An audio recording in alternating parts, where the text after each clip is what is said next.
Buenas tardes, alumnos, ¿cómo están? Aquí su profesora Blanca Lezama. Pues aquí con mucho frío en Tijuana, ¿verdad? Aprovecho para desearles una feliz Navidad y que pues convivan con la familia, los seres queridos, los amigos, pero sobre todo que sean fechas de compartir, como debe ser. Pues continuando con nuestro tema que hemos estado viendo, las TIC en la educación. Las TIC, como sabemos, es esta tecnología de la información y de la comunicación. No podemos hablar de TIC sin hablar de globalización. Están completamente involucradas. Tanto la globalización no se podría dar sin las TIC como las TIC sin globalización, ¿verdad? Sabemos que esta globalización, hacia grandes rasgos, es esta situación de expansión capitalista que se da por todo el globo terráqueo.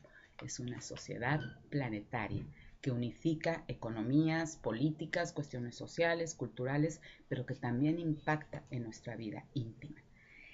Ahora vemos, ¿no?, que es muy interesante que por medio de los satélites podemos acceder a cualquier lugar del mundo, no importa dónde sea y de manera inmediata. Eso es una maravilla. Y también sabemos que en cualquier lugar, un pueblito por recóndito que sea, o en el pueblo de junto, va a haber siempre un café internet. Es una nueva etapa, muchachos, sí. Y se le va a llamar así, ustedes lo verán al rato en los libros de historia, como la nueva era, la de la globalización, una nueva etapa en la historia del hombre. Como todo, tiene sus ventajas y desventajas. Dentro de las ventajas de la globalización y el uso de los medios de información y comunicación, tenemos, por ejemplo, que gracias a eso, el mundo ahora es más democrático, ¿sí?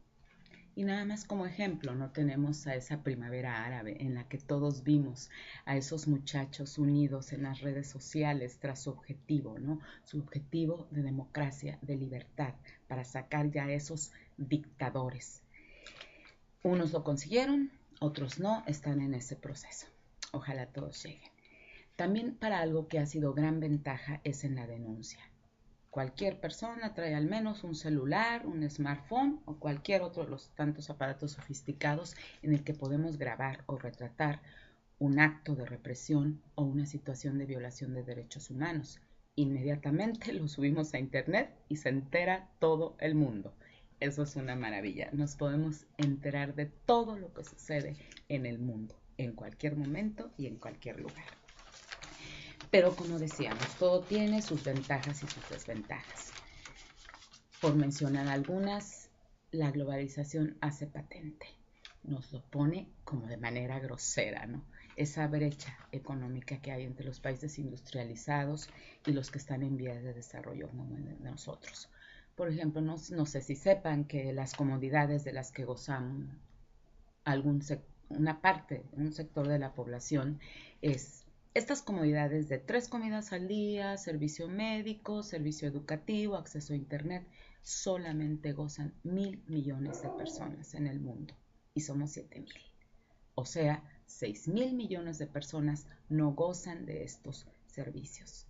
Eso duele. La pobreza, la marginación, la exclusión es una brecha muy profunda que nos hace ver la globalización. Obviamente, al ser una brecha económica, también se da esta brecha digital. Por ejemplo, México, del 100% de su población, solamente el 18% cuenta con una computadora. Y de ese 18%, solamente 8.7%, 9% goza de acceso a Internet. Esto es un desafío, un reto que tenemos que resolver.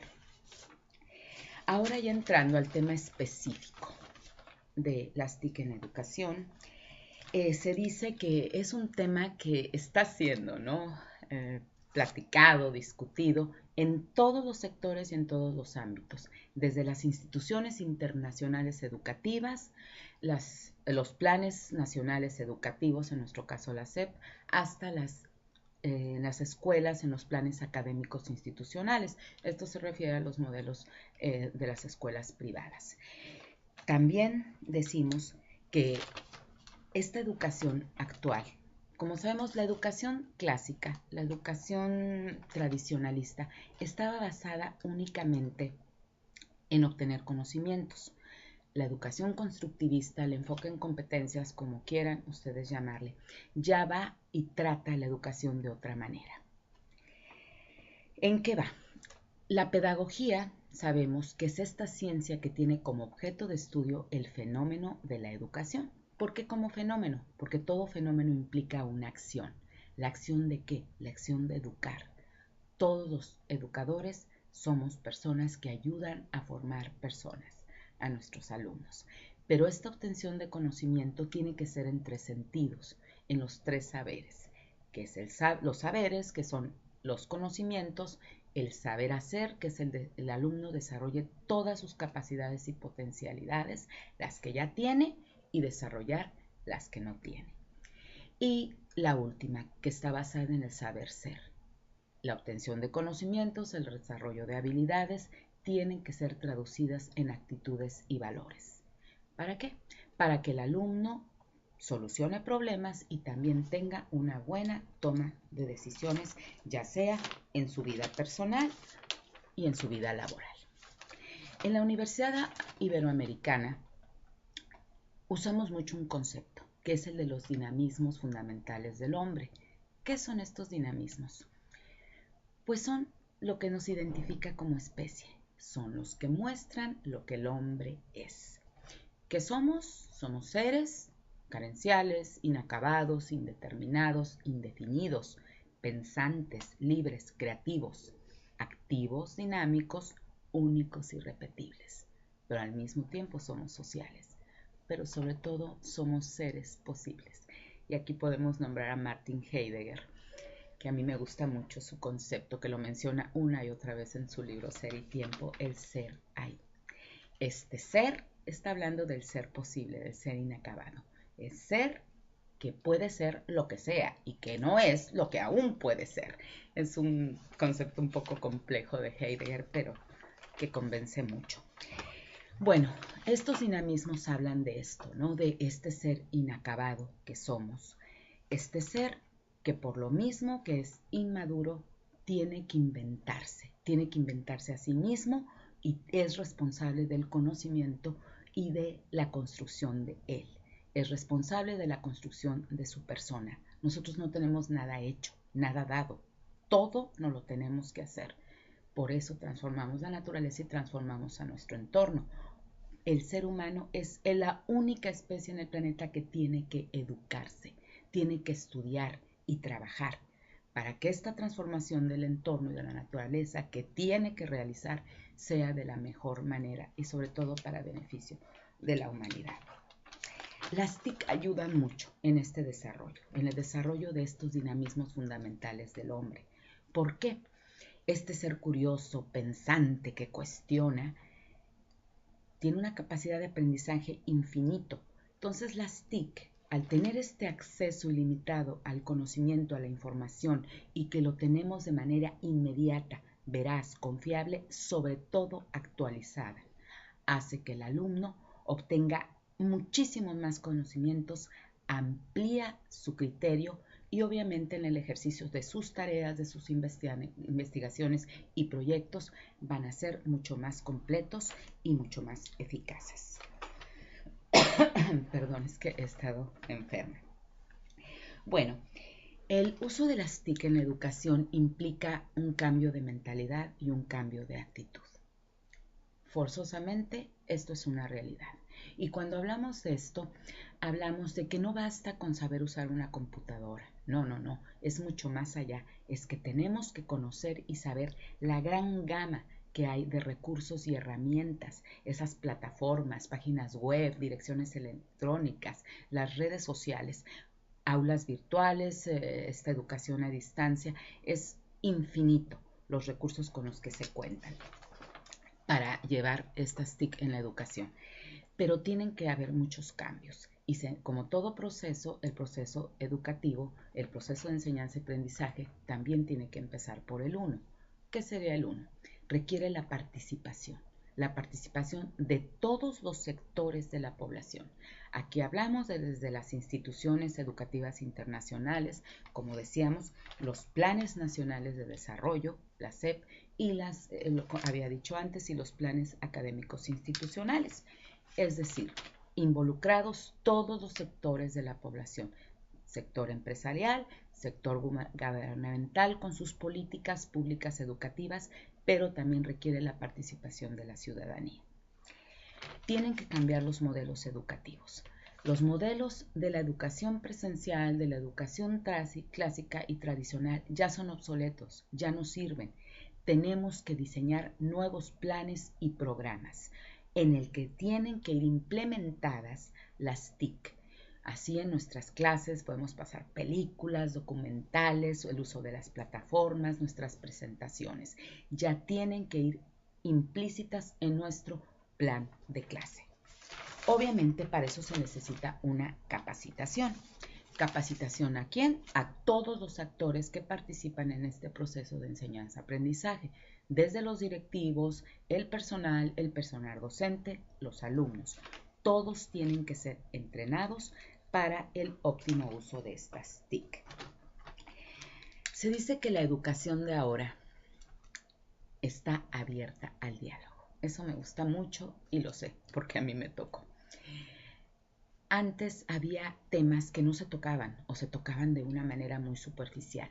¿Por qué? Porque eran temas que eran escondidos. El conocimiento era indiscutible, absoluto y escondido. No se podía contradecir al maestro. Eso era la verdad. Esto ha cambiado afortunadamente. El conocimiento, muchachos, es abierto porque nosotros somos esencia abierta. El conocimiento no tiene prejuicios, no tiene tabús, no tiene trabas.